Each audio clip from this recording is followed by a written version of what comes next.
Good evening and welcome to our webinar. My name is Jean-François Laz. I'm the Chief Scientific Officer at OncoDEEP, and today it's really my pleasure to guide you through a lively discussion on the importance of comprehensive biomarker testing. As you know, cancer is a very complex genetic disease that challenges physicians in their daily practice, as you just heard. We are happy to have here with us 4 renowned cancer specialists who will help you to access the power of biomarker testing and the promise it holds for cancer patients. Thank you, Philippe, Cheng, Jesus, Pascal, for being here with us today. Before kicking off the discussion, let me inform you that you are welcome to ask us any question you may have at any time. Just drop your question in the question box. We will address them during the Q&A session that is to take place at the end of the webinar. The entire webinar will last for about an hour. Please hold on till the end as we prepare a major surprise for you. Now it's time for me to give the floor to our first speaker. Sorry for that, but I have some noise. To our first speaker, Dr. Philippe Beer. Sorry, Philippe. Physician scientist with tremendous expertise in precision oncology. Philippe, you have the floor. Thank you, Jeff. Right. Hopefully you can see my slides okay. So greetings from Cambridge in the UK.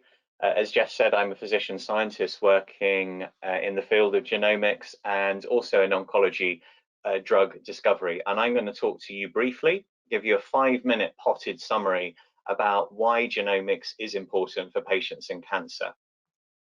And what I'm going to do is to answer 3 questions. So who should be profiled? Why should they be profiled? And how should they be profiled?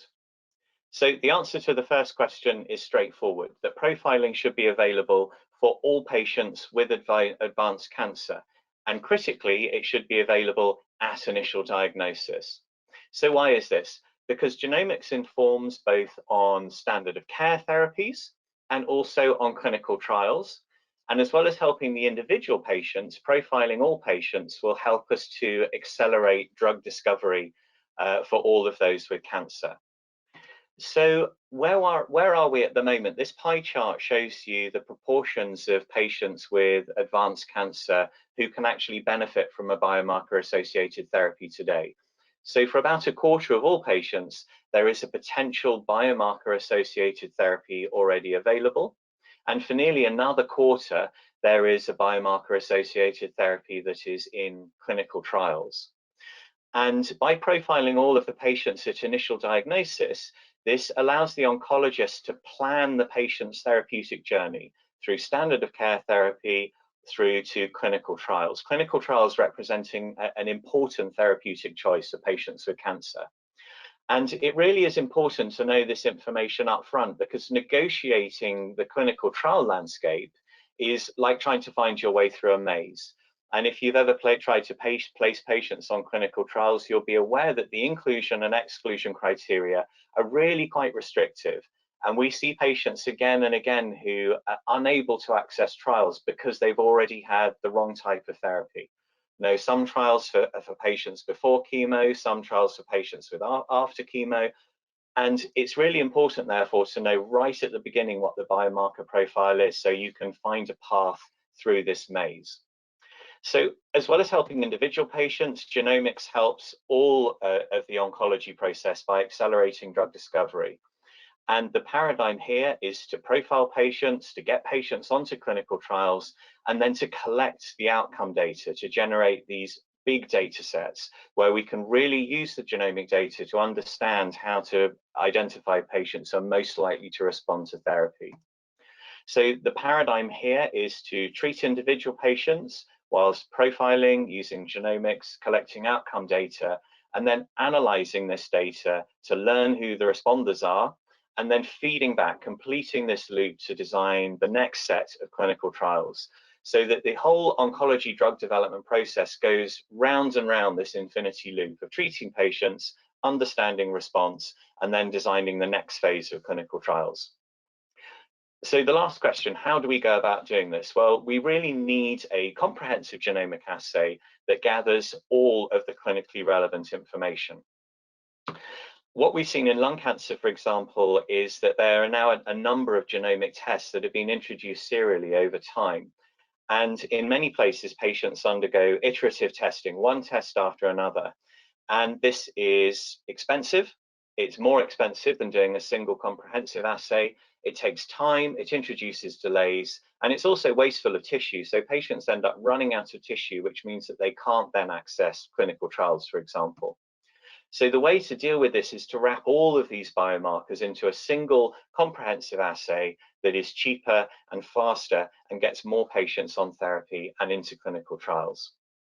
Another reason for using comprehensive assays is that a lot of biomarkers are rare. And the pie charts along the top of this slide show pan-cancer prevalence for a number of important actionable clinical biomarkers that are either associated with therapies now or therapies that are in advanced stages of clinical development. And in each case, the actual biomarker is rare. So making a case for performing an individual biomarker is not really economically feasible. But by wrapping these all together in a single assay, you end up collecting all of the information and identifying all of the patients with the relevant biomarkers, so you can pick out that individual who will benefit from a trial. So the comprehensive genomic biomarker testing should be done at diagnosis to map out the treatment pathway for each patient through standard of care therapy and onto clinical trials.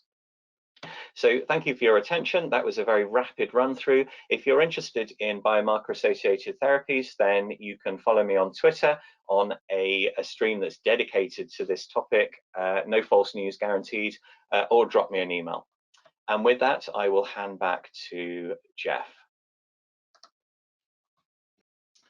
Thank you very much, Philippe, for this very insightful presentation.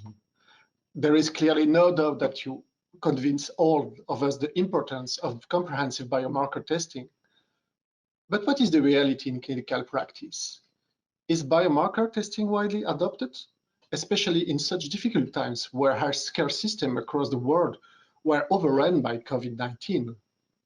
Dr. Cheng Boon, OncoDNA UK Medical Director and Clinical Oncologist at Rutherford, will tell you more about this. Cheng, the floor is yours.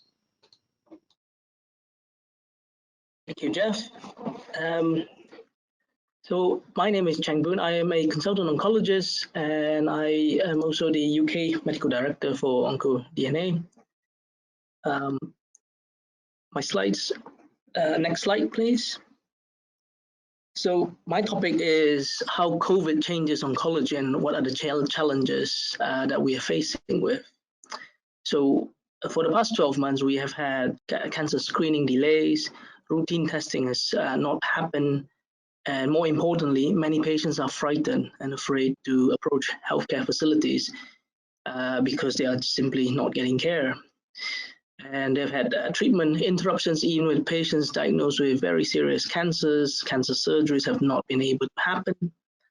Patients are at higher risk of complications of their treatment.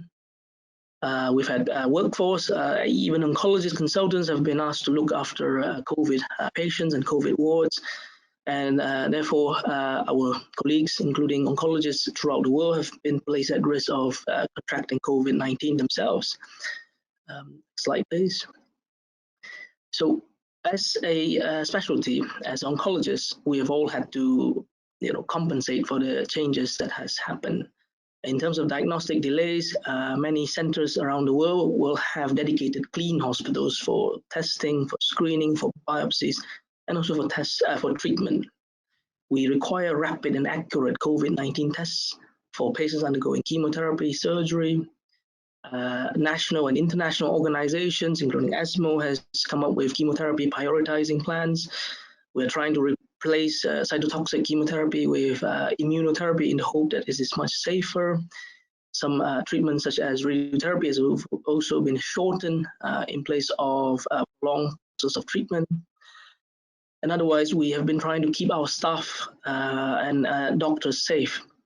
In the UK, we have gone down the path of mass vaccination, and whether it's the right thing or not, today is the first day we've started to relax in the UK, and I've had a fair haircut for the last 6 months. Today my hair is short. We are testing our staff on a weekly basis in the NHS as well as the private sector. So we are all making changes in the hope that we can continue treating our patients. And in conclusion, we will have 2 years worth of patients to treat in the next 12 months, and we will all do our best. And I'll hand this talk back to Jeff. Thank you. Thank you very much, Cheng. Clearly, the health crisis impacted the diagnosis and the treatment of cancer around the world. In these times of limited resources, clearly comprehensive biomarker testing can assist in several ways. Next, we will focus on cancer immunotherapy, and more precisely on the combination of immunotherapy with conventional treatments such as radiotherapy and targeted therapy. Dr. Garcia-Foncillas, Director of the University of Hospital Jimenez Diaz Foundation, will bring you the right answer.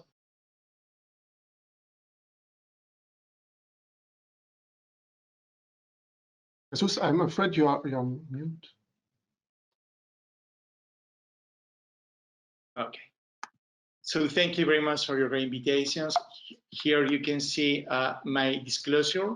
So currently we have different therapeutic strategy, from the classical chemotherapy to much more precise targeted therapy, and as well the immunotherapy.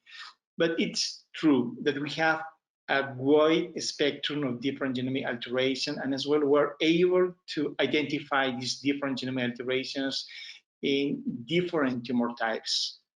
So currently we're able, even in the classical approach based on chemotherapy or even with chemo and radiations, to identify patients that can respond much better based on different biomarkers, like in rectal carcinoma, assessing EGFR, KRAS, or PIK3CA mutations. And as well, we can see that we're able to identify patients with tumor MSI high as well in a broad spectrum of different tumor types. And we know perfectly that these different tumors were able to provide a much better therapy based on immunotherapy, as you can see here in this clinical trial. So on the other hand, we have as well the options of detecting FGFR1 to 3 alterations, and as well in a broad spectrum of different tumor types. And currently we have a specific inhibitor targeting FGFR from 1 to 3 with a very good response in all these patients, and as well with a very good response in terms of survival, in terms of PFS, and as well in overall survival in these patients. So in case of BRAF mutations, we're able as well to identify tumors BRAF mutant from thyroid cancer to colorectal, ovarian, lung cancer. And currently, if we take a look at the patients that were able to treat, for instance, in this clinical trial, the NCI match clinical trial, were able to offer these patients a very significant response in terms of partial response or stable disease.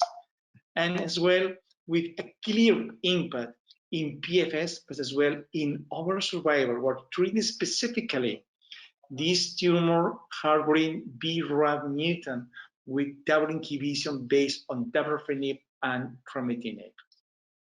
So KRAS, and currently we can see that not all mutations are the same. We have specific mutations like G12C, where we have some potential new drug able to abrogate the deleterious effect induced by these mutations, like with sotorasib, with an objective response rate of 32.2% and a disease control rate of 88.1%. On the other hand, we're able to identify HER2 mutations in different tumor types, not only in bladder cancer or in breast cancer, and as well in gastric cancer, in colorectal cancer, in breast cancer. So it means that we have the options of, regarding what is the mutation located, we have different options to treat these different tumors. And regarding if the tumor is located at the extracellular domain or in the trans domain or in the tyrosine kinase domain, we'll have different therapeutic approach according to the tumor locations. But more recently, it has been identified NTRK fusions in a variety of different tumor types, from pediatric to adult tumors with a very different incidence, some tumors with a high incidence, and some other tumors with a very low incidence. So something that we need to point out is those patients were able to identify NTRK gene fusions, were able to provide a much higher response rate using either entrectinib, as you can see here, with a median duration of response of 10.4 or a median PFS of 11.2 with a median overall survival of 20.9, and in case of entrectinib, a relatively high response rate up to 78% with even 19% of complete response with a very long PFS up to 36.8 months with a median overall survival not reached. But however, we're able to identify one of the resistant mechanisms because these tumors are able to develop mutation of tyrosine kinase. And for treating these tumors resistant to the first generation of NTRK inhibitor, we have at least currently two different drugs. First of all, repotrectinib with an objective response rate of 39%, and as well selectinib with a very high response of 45% of response. So, and much more recently, we know that ALK rearrangement can be found in different solid tumors, not only in lung cancer, and as well in breast, colorectal, renal carcinoma. And in this clinical trial using repotrectinib in solid tumor, we can see that we are able to reach an objective response rate up to 74% in all these cases. And in case of red fusions, genomic alteration that can be found not only in thyroid cancer or in non-small cell lung cancer, as well in pancreatic cancer, in colorectal or in ovarian cancer. And right now we have two new drugs, sulfatinib with an objective response rate of 68% and a median PFS of 18.4 months, and as well pralsetinib with an objective response rate of 58% with a median PFS not reached currently. So in conclusion, my first experience, it's fine selection of any cancer therapy must be genomic driver. So agnostic therapy is the new paradigm currently in oncology. And finally, we are able to offer a significant increase in clinical benefit. It were able to offer our patients a genomic-based decision-making. So we need clearly to assess a whole genome sequencing, a whole molecular analysis in our patients for providing a best clinical benefit. Thank you very much. Thank you, Jesus. It was a clear demonstration of how broad biomarker testing can help to map out combined therapies for a specific patient.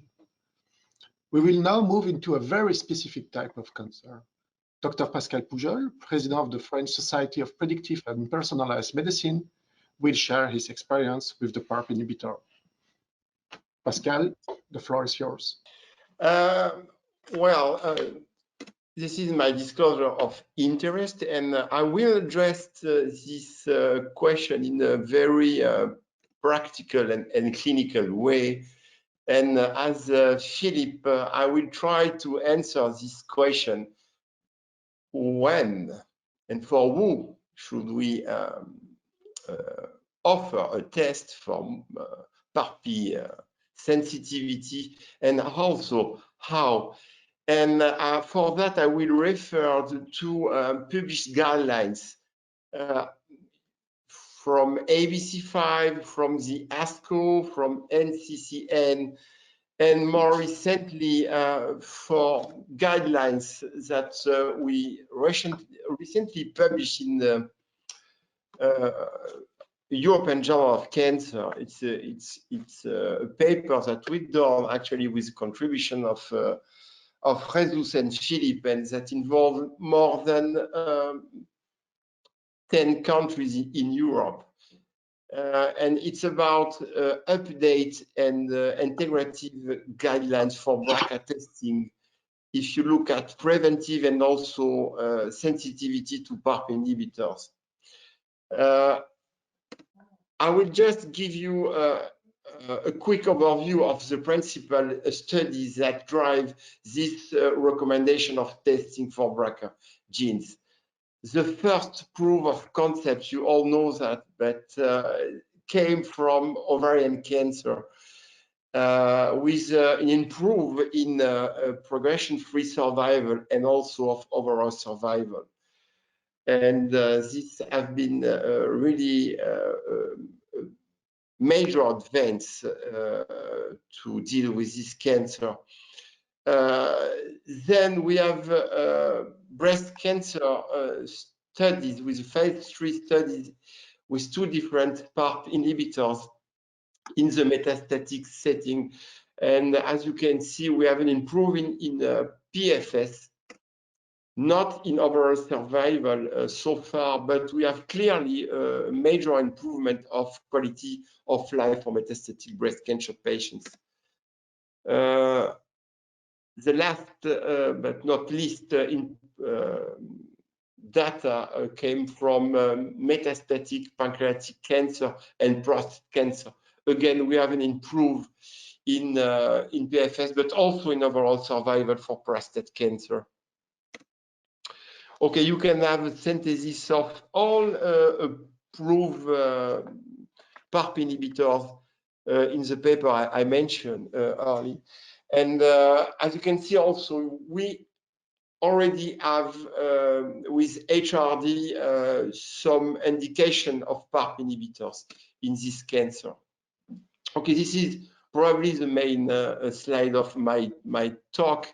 And clearly now the indication of BRCA testing into PARP sensitivity are the following: epithelial ovarian cancer at the diagnosis or in recurrence, metastatic breast and prostate cancer that became hormone receptor resistant. It is very important to say that for metastatic breast cancer, not only triple negative cancer should be tested, but also hormone receptor positive if the patient became hormone independent, hormone resistant. And finally, metastatic pancreatic cancer sensitive to platinum regimen. An important question is who should we test? Could patient be selected on the basis of the family history? And actually the answer is no. We have this data coming from breast cancer, prostate cancer, and pancreatic and ovarian cancer, showing that in 50% of cases, patients with a mutation doesn't meet criteria of testing.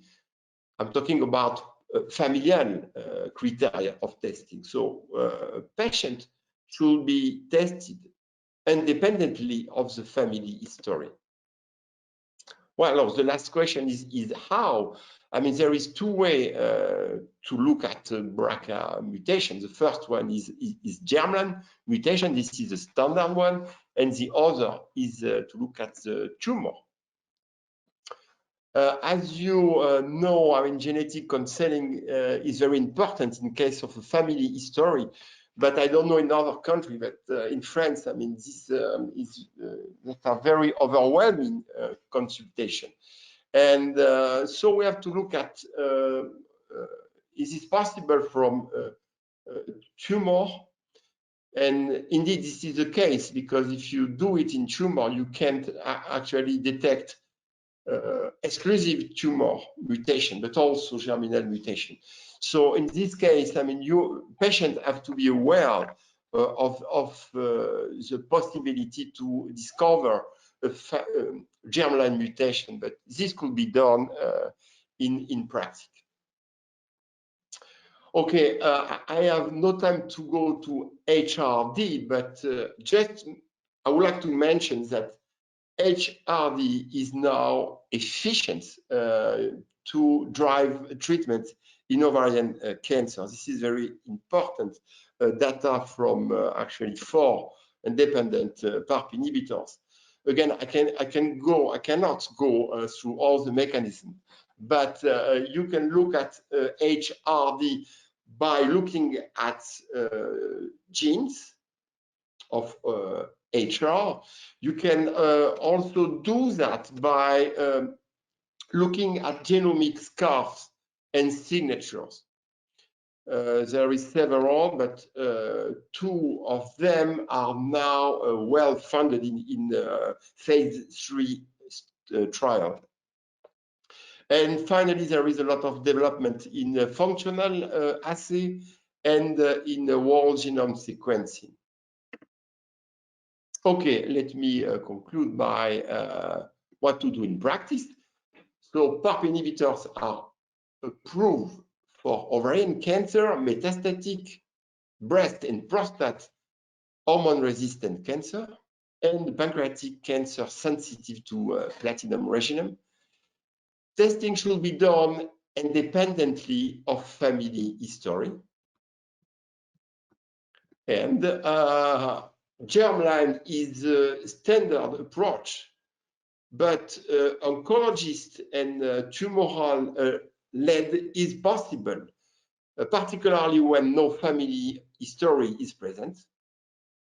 Patients should be aware of familial risk in case of positive results, and genetic counseling should be possible at any time. Thank you very much. Thank you very much, Pascal. This presentation concludes now our series of expert topics. Now it's high time to reveal the surprise, which is not me, obviously, of the day. So stay tuned and watch the video. Thank you very much. So if I have to summarize, what we learned today is that rebiopsy can be highly challenging. Tumor tissue quality and quantity are clearly limited, and we definitively need a more holistic approach to test more biomarker within the same biopsy in the meantime, because time is of the essence. Patients do not respond to standard treatment, and patients are diagnosed with highly aggressive and rare type of cancer. Clearly, the COVID-19 pandemic has delayed routine care and increased the severity of the cancer cases in many countries. On the other way around, science advances fast, and it's still challenging to keep track.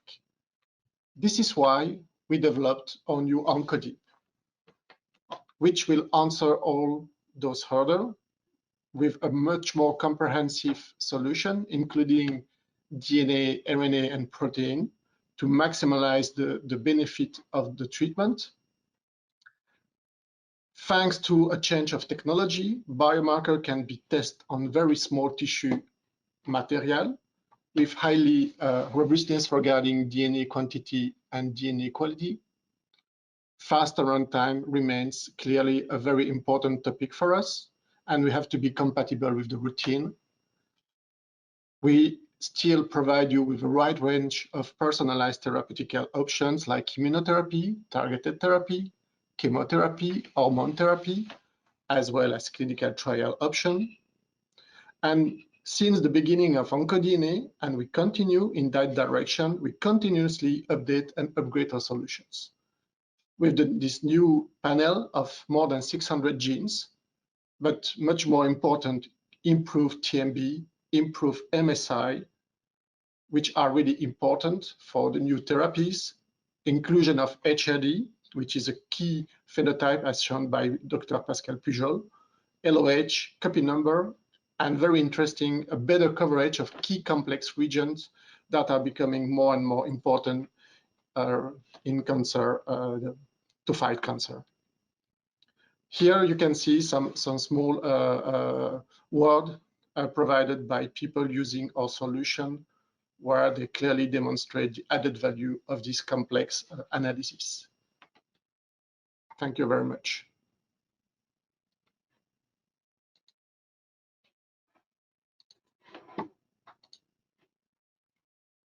So this concludes this webinar as such. I will ask our speaker to turn on their camera and also answer some of your questions. Please don't be shy. This is the opportunity to discuss with our expert and ask the question you never asked before.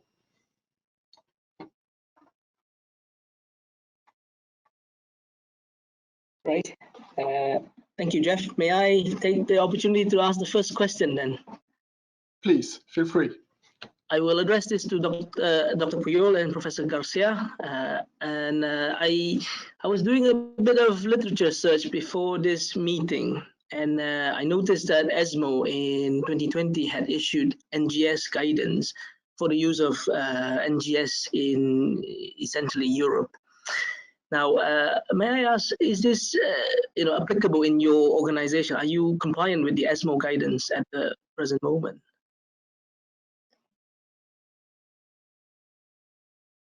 Yeah. So absolutely, in my organizations, we are using currently this approach, and even more because currently not about the benefit that we can provide the use of NGS in lung cancer, but obviously we can follow these patients using liquid biopsy, looking for any change in case of these progressions, and as well in case of not clear good response in our patients. But however, in other tumor types, like in colorectal cancer, in pancreatic cancer, using currently NGS, because obviously it's something that can help us for identifying some potential genomic alteration that can be very helpful for a better decision making in those patients with tumors harboring any specific genetic alterations. For instance, intra-gene fusions that obviously is a very low incidence. However, we have identified patients with intra-gene fusions in pancreatic cancer, in lung cancer, and as well in other tumor types where probably the incidence is so low that initially we didn't think about it. However, in case of identifying one of these genetic alterations, the benefit that we can provide using a target therapy is much higher than any standard therapy. On the other hand, it's true that classically we have identified ALK rearrangement in lung cancer. However, we have some colorectal cancer patients positive for ALK rearrangement. So it means in case of detecting a positive ALK rearrangement, even in colorectal cancer, the benefit that we can provide to these patients using a specific targeted therapy is much higher as well. So obviously, we need to think about that any tumor can harbor any genetic alterations, and not specifically something that happened only in the most frequent tumor that has been described as potential tumor harboring these genetic alterations. So we need probably this approach for any tumor type, and before any decision making, to do this genomic alteration, this approach for providing a much higher benefit to all these patients. No doubt about the benefit in case of this approach. No doubt about in rare tumor, in uncommon tumor, probably because in those uncommon tumor, the opportunity of getting much higher response rate is based on a genomic-driven therapy. So no doubt about the benefit, and it's something that we need to incorporate in our daily clinical practice. I fully agree with Jesus, and I think Philippe also just convince us that we need to have extensive tests now because of agnostic marker and all these therapies. One thing concerning a little bit is the public health policies, and that should be very reactive now that we are in standard care. I think that reduce Philip will agree with that. We are in standard care. I mean, we have guidelines from the ESMO, from the NCCN, and we have to offer that to our patients. So, like, I think one point now is that we will have to be very active to be listened by our public health agencies. Jump in as well. I think the ESMO guidelines are a missed opportunity, really. I think they are too restrictive in their scope for two reasons. First of all, they are very specific about the cancer types that should be tested. And I really think we should be testing all cancers. But they also delay testing for clinical trial biomarkers until late on by suggesting that those kind of comprehensive tests should be done in tertiary referral centres.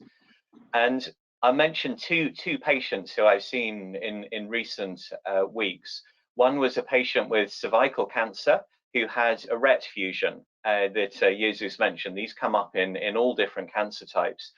But by the time she was tested, she wasn't well enough to travel for a clinical trial, even though there was one. There wasn't one in her city, but there was one in a city close by. But she was too ill and too close to death.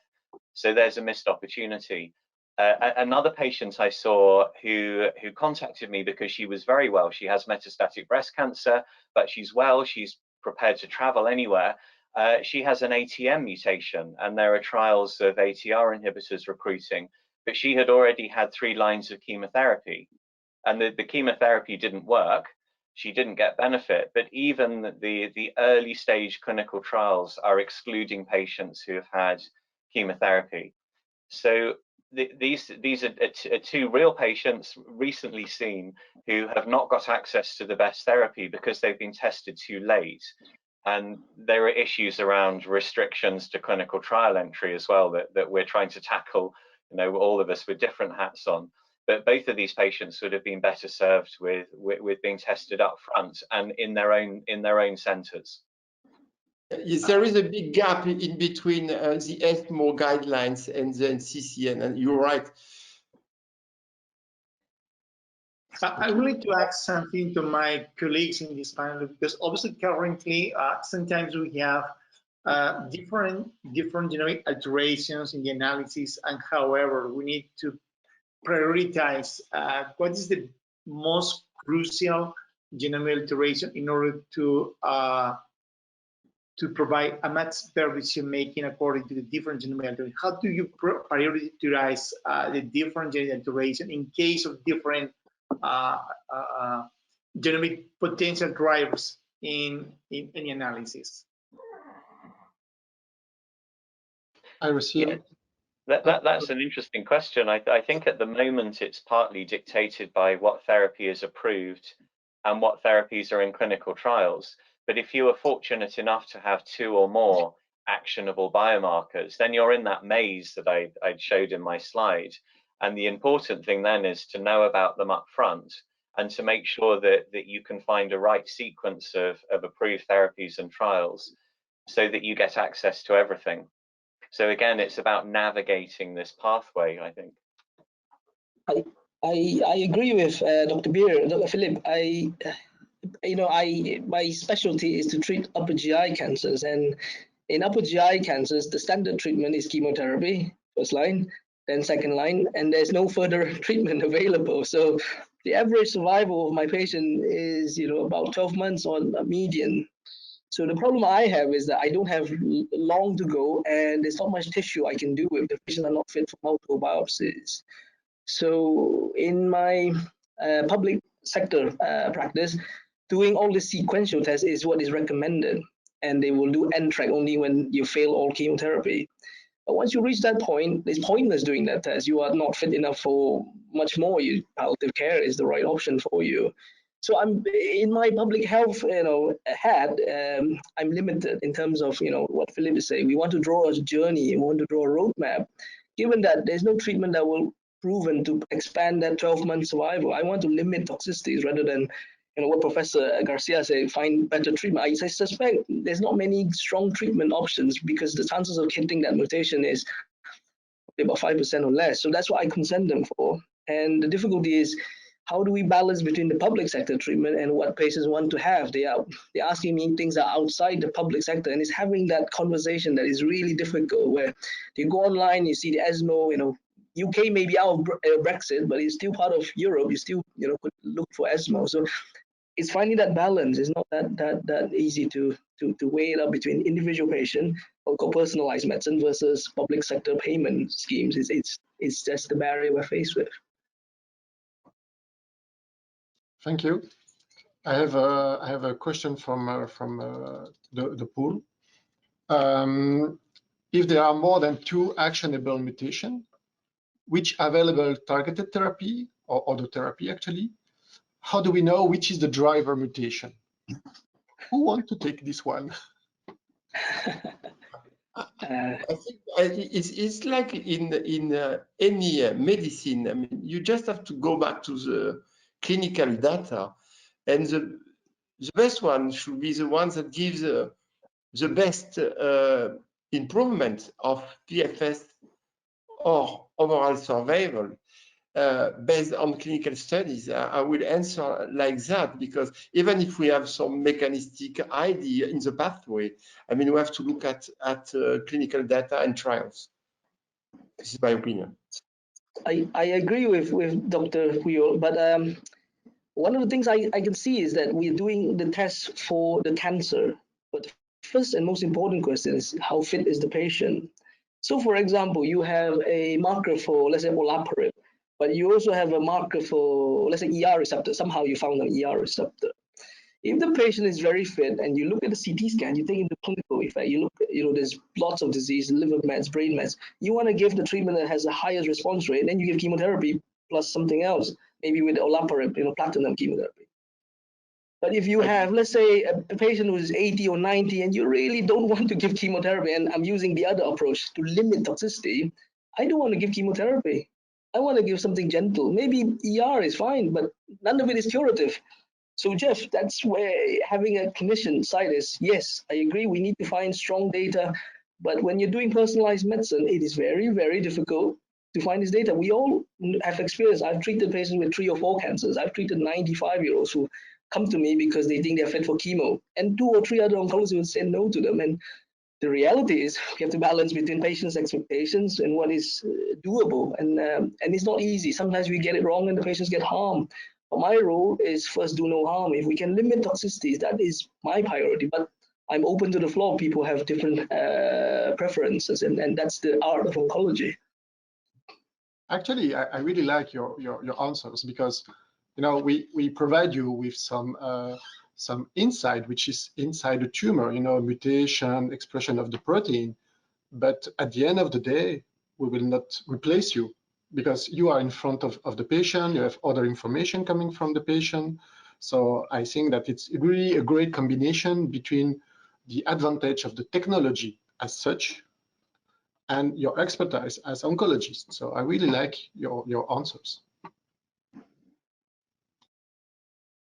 Thank you, Jeff. I think sorry.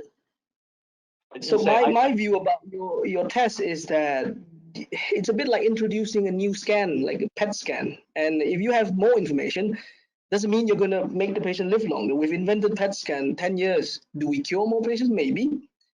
But then the stage 4 cancers, we try and limit toxicities. If you have stage 4 cancer, I'm not going to offer radical surgery. So I believe that is one of the roles we do have to think about, not just improving response rate or survival or something like that, but to limit toxicities and limit futile treatments. I leave that to others to answer. Well, I'm glad you jumped in, Cheng, because that actually, what I'd say, follows on nicely from what you said. And I'm initially trained as a hematologist, so I also diagnose cancer as well as treating it. And in the pathology world, in the diagnostic world, not every test we do informs the therapy. That there are immunohistochemistry, there's flow cytometry. It helps you understand what the cancer is. And I think we've been a bit trapped in genomics, that there's this idea that we only do a genomic test if it informs a therapy. And I think we need to move away from that idea and think about it more in the round. What we'd really like to do is to report histology, immunohistochemistry, and genomics at the same time for solid tumors. So when you get the diagnosis, we're able to produce genomics fast enough that you have everything together. So you begin to think and understand about the biology. And just to give a specific example, again, somebody who's been through the clinic recently, a patient who had breast cancer, HER2 positive breast cancer for a long time, but had a progressive lesion and was biopsied. That lesion showed a very high level amplification of BB2, which encodes HER2. There were over 40 copies, and a KRAS mutation. And KRAS mutations are not very common in breast cancer, but from the biology, you would say, well, KRAS is downstream of the BB2 receptor, so it's probably going to confer resistance to inhibiting the receptor. But we know that there are still many copies of the gene in the cancer. So we may not be able to look an article that says that this is what this patient will respond to, because you get to the sort of n=1 single patients. But by talking about it and thinking it through, we're thinking, well, what about an antibody drug conjugate? So something that finds the HER2 positive cells, but actually internalizes a cytotoxic drug. And there are a number of HER2 antibody cytotoxic conjugates, because that should then still kill the cell.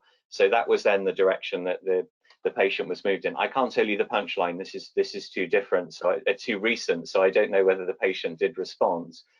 But even so, it's more about using the understanding of the biology to begin to think about what the best therapeutic options are, even when there's no actual clinical data to inform it. And probably something that we need to keep in mind is that currently we have more information about, and not only that we have potential mutations in any genes, we have as well where the mutations located. For instance, I have shown in my presentations what's happening in HER2 mutations and how we're able to identify the best therapy that we can use in this patient regarding where it's located. Because in case of mutations located at the extracellular domain, it's completely different than happens if we have mutations based on tyrosine kinase domain. So probably regarding where the mutations located, we can identify which drug could be much more benefit in its patients. So obviously we need to go beyond the pure analysis, and probably we need a fine tuning about the therapy that can provide a much more higher benefit in its patients. Obviously, when we're in phase of the patients, we need to keep in mind performance status and the whole picture that we need for a better decision making. And obviously, imaging as well is a very important. Currently, we're able to put together genomic analysis and imaging informations in this new paradigm of radiomics, that obviously we're able to integrate in a comprehensive approach imaging plus molecular analysis. We can provide a much higher benefit in every patient. Thank you. So we receive a very specific questions. So hello, thanks to the speaker. My question is, which biomarkers have been involved in the diagnosis of advanced gastric cancer, which is the easiest cancer in the world? Very good. I'm just a biologist, so. So shall I take this question, since I treat stomach cancers? So one of the difficulties of diagnosing stomach cancers is that in the Western world, we do not actually have a screening program. So we wait and wait and wait, and the average patient will present with a big balls full of stomach cancer, or they are metastatic, they have symptoms, they have weight loss, they're bleeding. So it's accidentally discovered at a late stage. So when you have a lot of cells and a lot of cancer cells, then there's a lot of mutations. And most of the biomarkers we have in terms of guiding treatment is only one. It's HER2 for adenocarcinoma. Squamous cells are very rare in stomach cancer world. You occasionally get gastric lymphomas that are driven by H. pylori infections. But if you're talking about the adenocarcinoma, the linitis plastica, those are predominantly bad, not because we have biomarkers in terms of the cell mutation, but simply a CT scan, or the patient tells you, look, I've lost weight for 12 months. Those are simply biomarkers of bad disease. So until we can undo the late diagnosis, what Philippe was saying, getting blood tests and flow cytometry, none of that matters if we don't catch this early enough, because the cancer is metastatic. It leads to weight loss, systemically unwell patients, and you're limited in terms of what chemotherapy you can offer. So no matter what test Jeff tells you, we are always fighting uphill. So when we are doing biomarkers in this kind of advanced cancer, most of the time I'm looking for gentle treatment instead of EOX, which in the times of COVID very rarely used nowadays. So we use less intensive chemotherapy in the hope that we keep them going for the same amount of time, but with less toxicities. And that's my philosophy of treating stomach cancers.